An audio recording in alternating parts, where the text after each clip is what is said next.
And hello, everyone. It's now 19 minutes past the hour. A very good day to you. Glad you could join us here. I'm your host, Randall White, and our subject for the next two segments is the health of our nation's pollinators. Mostly we'll focus on honeybees, but certainly there are more insects that are affected than just the bees. There is currently a joint lawsuit filed against the Environmental Protection Agency, claiming the EPA has failed to protect these pollinators from a certain class of pesticides known as, and I hope I don't slaughter this word, neonicotinoids, causing great harm to the nation's ability to grow food crops, among other environmental issues. Beekeeper Tom Theobald is among those filing the suit and joins us on the line right now from Boulder, Colorado. Welcome to the program, Tom. Thank you, Randall. It's good to talk to you. How did I do on the class of pesticides? Neonicotinoids? It's very interesting. There are several different pronunciations, and I think back to clothianidin. I had read it many times and talked to people that I talk with, and I'd trained them to mispronounce it, and it wasn't until later when I talked to someone who actually knew how to pronounce it that I realized that I was pronouncing it wrong all the time. But, you know, I just did that recently with there's a type of wine blend that I always pronounced for years, Meritage. As it turns out, it's Meritage. It rhymes with heritage, and it's a made-up word by the Napa Valley wine growers. And so, yeah, it's one of those things. And you know, I was telling people all along, oh yeah, that's pronounced Meritage. But generally, I pronounce it neonicotinoids. There are, variations. I think just about anything is acceptable. Yeah. These are real tongue twisters, so you have to work at it. It's not so much the pronunciation of the word that's the problem, though. It's the word itself, right? Yes. What it represents? Yes. So this lawsuit, when was it filed? We filed it on the 21st of March, I believe was the date. And then in May, apparently the EPA has 60 days in which to respond. And as that time approached, the plaintiffs amended it and added some things which resets the clock. So the EPA has until sometime in July to respond. And there's been no response as of yet?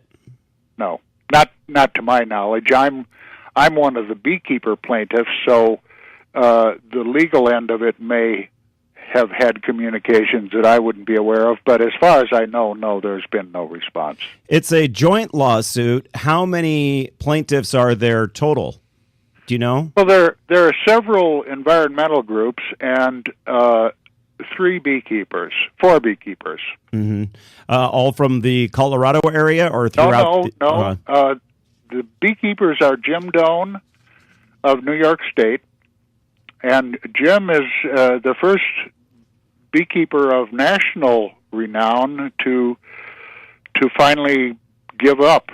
He just can't go on any longer. And then Steve Ellis, a Minnesota commercial beekeeper, and Bill Rhodes, a beekeeper in Florida, and then me. And I'm certainly the smallest of those commercial beekeepers. Tom, is Bill the beekeeper that was the subject of the documentary that came out a couple of years ago or so?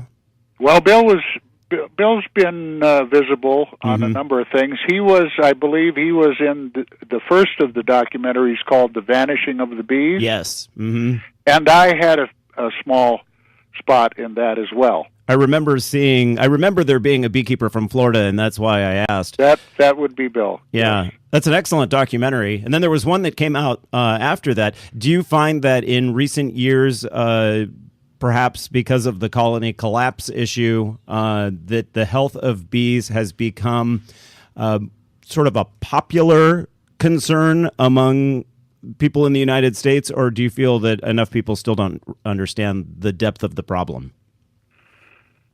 Well, I think the answer is both. Mm-hmm. We have a growing segment of the population that's becoming more and more aware of what's happening, but what percentage of the whole population that represents, I'm not sure.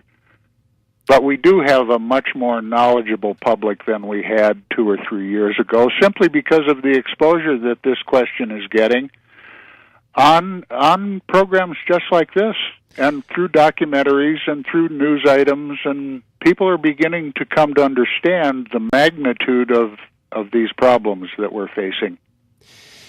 Is bringing a lawsuit like this in part to raise even more awareness? Because news stations, I was a television news anchor for nearly 20 years, and I can tell you that sometimes there'll be an issue floating out there, but there's not what we call in the business a news hook. There's not something that just happened for us to claim, hey, this just in,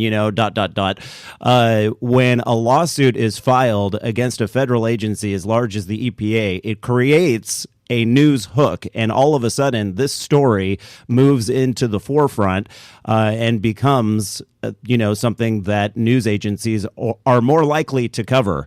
Is that a portion of the reason for filing the suit?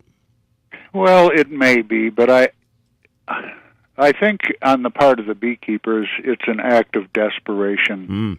Mm-hmm. We're just about at the end of our rope. We can't continue much longer with the kind of losses that we're experiencing, and the legal people could give you a better explanation of what the law is, but it's my understanding that the thrust of the lawsuit is that we're asking the court to find that the EPA has not followed the law and has misused the category of conditional registration. What's conditional registration?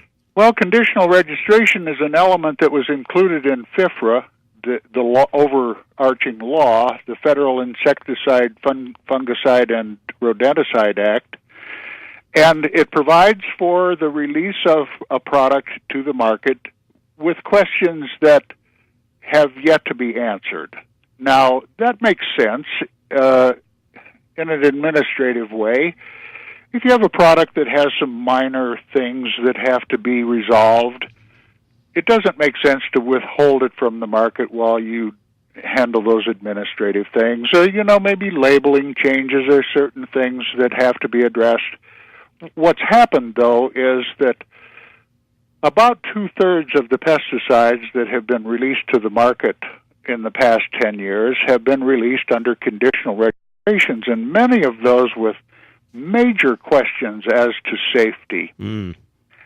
And it just is not the way to provide protection for the public or for the environment. And the neonicotinoids are a prime example of that misuse of that category of conditional registration.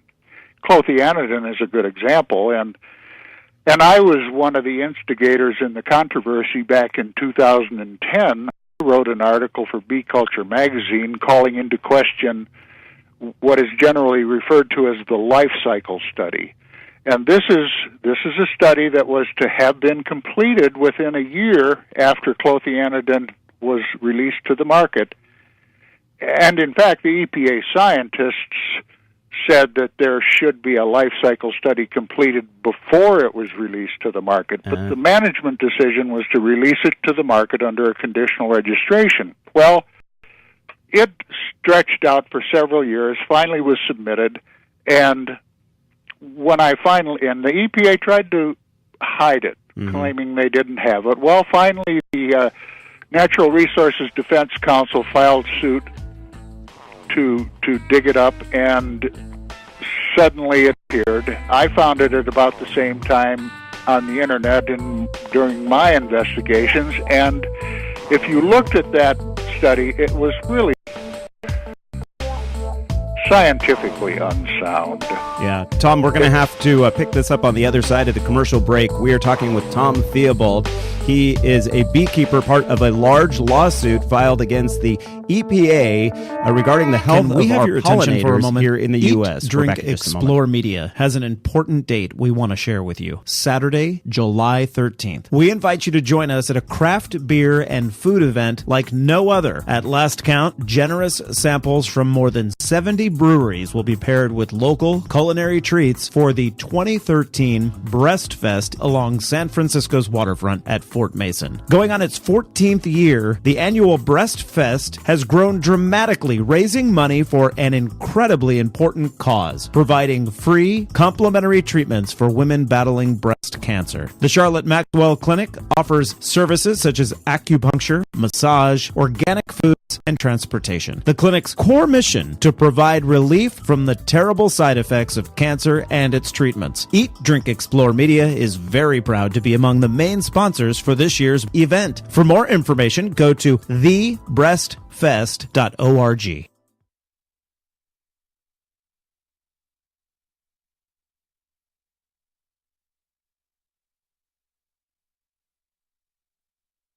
May is National Bike Month.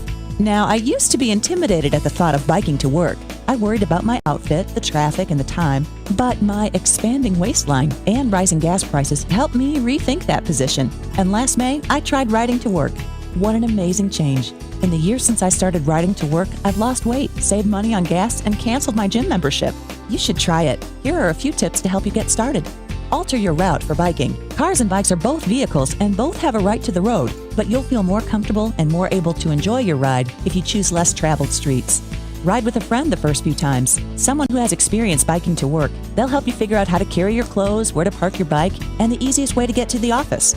Follow all the same rules you follow while driving. Signal before you turn, stop at all stop signs, and stay in the rightmost lane going in your direction.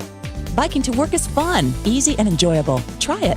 For more tips and techniques on how to commute by bicycle or to find other cyclists in your area, visit bikeleague.org. The Eat, Drink, Explore Media radio show you are currently enjoying is in a local affiliate commercial break. Live programming will return shortly. Did you know you can watch a live video simulcast of our Sunday morning and Thursday evening shows from your computer, smartphone, or tablet device? And to top it off, it's free. Simply head to eatdrinkexplore.com or download our free app from the Google Play or Apple App Store. If you have a suggestion for an upcoming guest segment, send an email to radio@eatdrinkexplore.com. We're always looking for fresh ideas, including yours. We love to share fresh, local, organic, seasonal, and sustainable ideas throughout the week. And the best place to find those are on our Twitter, YouTube, and Facebook feeds. Our username across the social networking universe is simple: Eat, Drink, Explore, all one word. Hey, college students, Eat, Drink, Explore Media is always looking for qualified journalism or marketing interns. Send us an email today so we can check your status and put you on the list for upcoming intern vacancies. Would you like to hear this Eat, Drink, Explore radio program on one of your local radio stations? Let the station know and contact us as well so we can get the ball rolling. Okay, you made it. The local affiliate commercial break is now over. Time for more informative and entertaining programming from Eat, Drink, Explore Media. Thank you for your patience.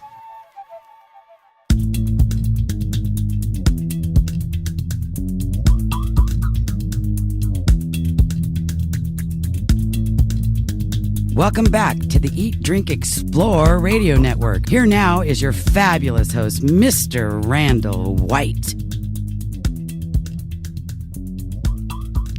Welcome back to the program, everyone. 33 minutes past the hour. Thank you for joining us here today. I am your host, Randall White. And if you're just joining us, we are speaking with beekeeper Tom Theobald. He is among a group of environmentalist groups as well as beekeepers filing a joint lawsuit against the Environmental Protection Agency, claiming the EPA has failed to protect pollinators such as honeybees from a certain class of pesticides known as neonicotinoids, causing great harm to the nation's ability to grow food crops, among other environmental disasters. Tom, I cut you off there. You were in the middle of explaining one of the pesticides that falls under these neonicotinoids, clothianidin. Clothianidin, yes. Clothianidin, and when it first came on the market, it was issued in such a way that it didn't have to be fully tested. Do I understand that correctly? Yes, it's called a conditional registration, and the condition was the completion of a life cycle study during the first growing season, and we were talking about that before the break. This is a critical life cycle study because it was the one factor under which this conditional registration was allowed. Mm-hmm. It was the condition. This was the condition of conditional registration. This was to have been completed in the first year. It languished for about 4 years, and when it finally was unearthed, it proved to be really fourth-grade science. It was done by the industry, and it was of little value. I wrote an article for Bee Culture magazine in the summer of 2010, and at least in part because of that article, the scientists went back and reviewed that life cycle study. Bayer Corporation had come to the EPA and asked for an additional use for that product on mustard and cotton. Mm-hmm. And the EPA scientists went back and reviewed that study and concluded that it was not valid. Well, that led to the infamous leaked memo and much of the controversy that we're involved in today. And that's the classic example of the failure of this conditional registration. It's essentially a dodge. Uh-huh. Now, you were just talking about clothianidin. There are two others. Let's see.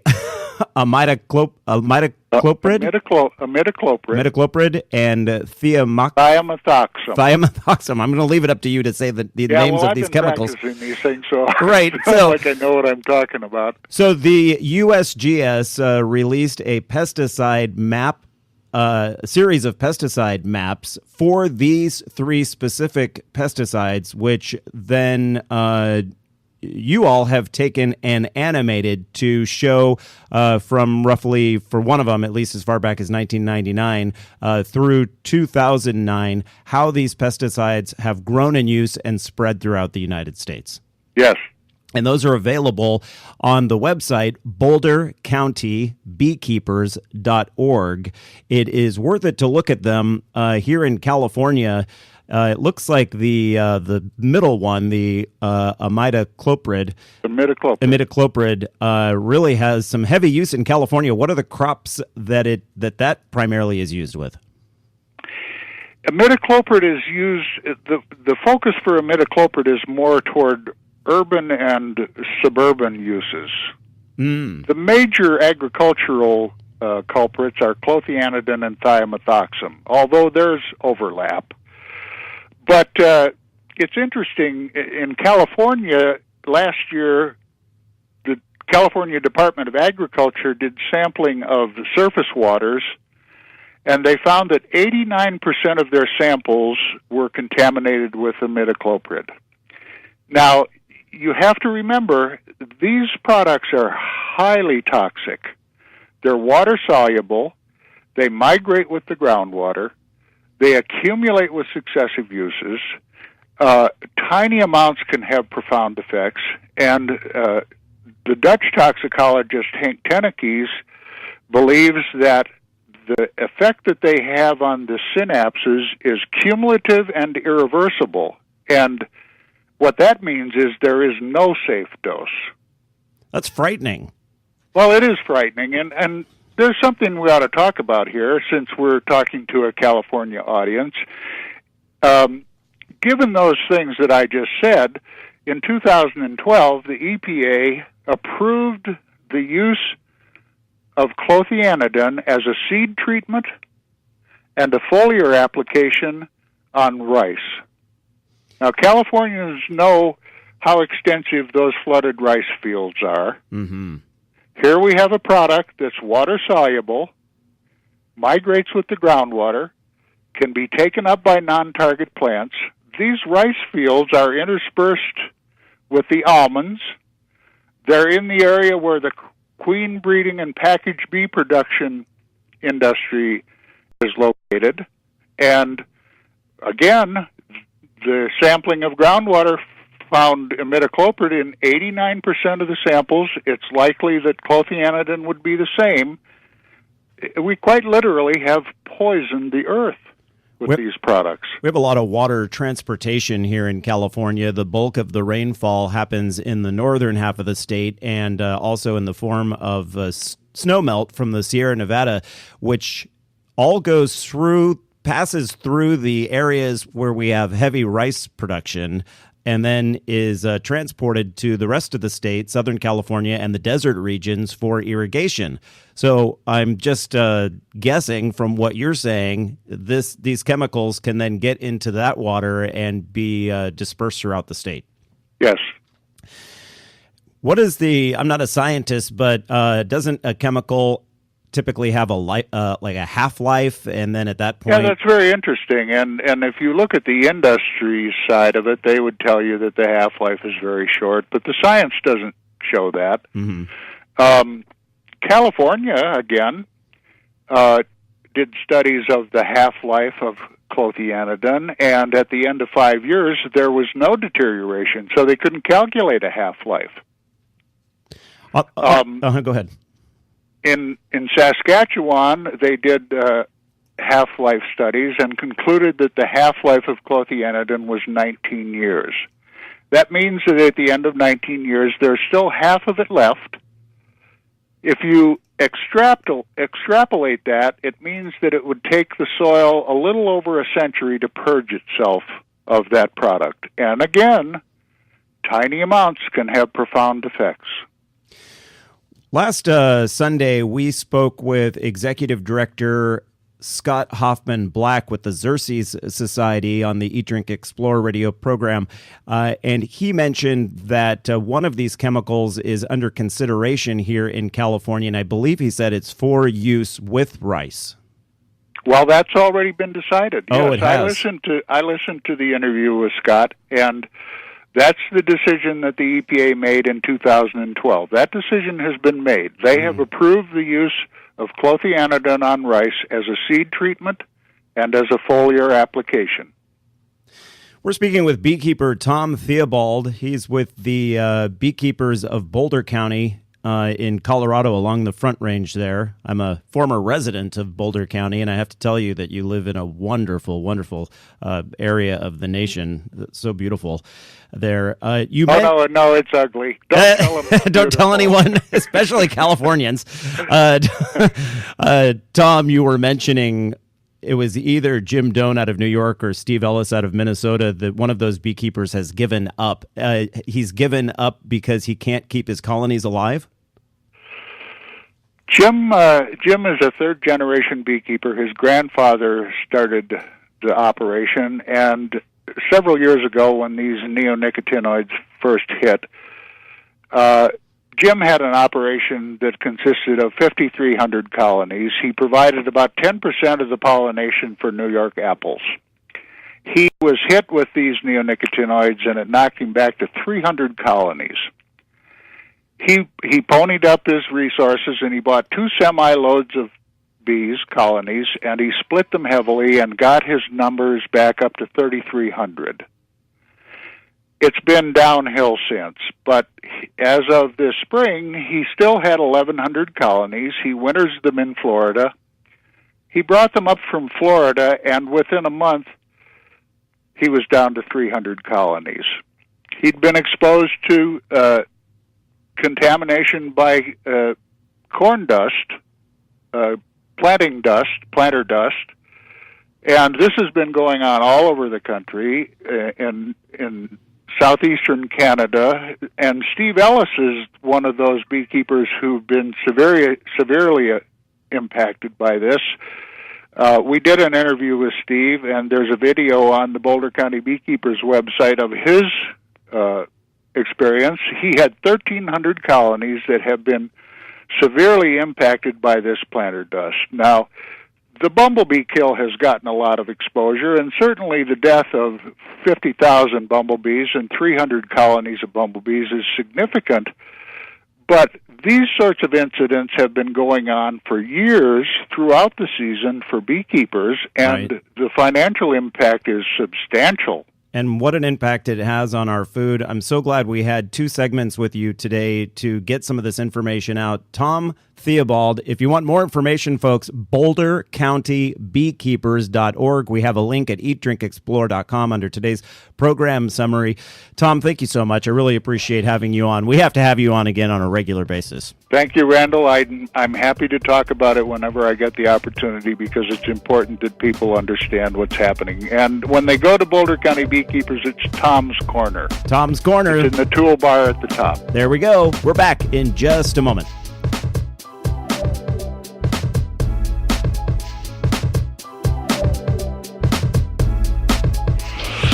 Randall White here, host of Eat, Drink, Explore Radio, with a tip for Central Coast